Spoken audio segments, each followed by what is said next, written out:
अस्सलाम वालेकुम। Inforiate.pk पे खुश आमदीद। नादरीन, आपको आज इंतहाई हम एक सस्ता नुस्खा बताते हैं आपकी स्किन, आपके हेयर और आपकी नेल्स की अच्छी ग्रोथ के लिए। उसके अलावा उसके साथ साथ न्यूट्रिशन सप्लीमेंट में हैविंग द मैक्सोडर्म टैबलेट्स, जिसमें आप देख सकते हैं कि जितने भी एसेंशियल वाइटामिन्स हैं और मिनरल्स हैं जो आपकी बॉडी को रिक्वायरमेंट है, पर्टिकुलरली स्किन के लिए, हेयर के लिए और आपके नेल्स के लिए, वो इसमें मौजूद हैं। डेली एक टैबलेट आफ्टर मील आप इसको यूज़ कर सकते हैं for healthy skin, hair and nails. उसके साथ साथ मैं, क्योंकि सभी वाइटामिन इसमें मौजूद हैं, डेली की जो आपको लथार्जिक है, काम काज के बाद थकन है, उसको भी आप इससे दूर कर सकते हैं। ये पैकिंग आपको दिखा दूँ।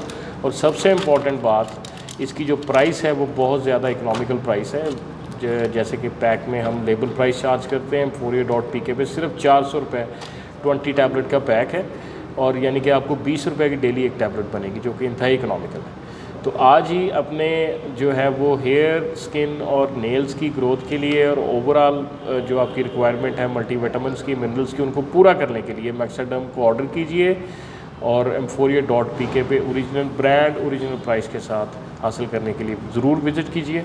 आपको बहुत बहुत शुक्रिया। अस्सलाम वालेकुम।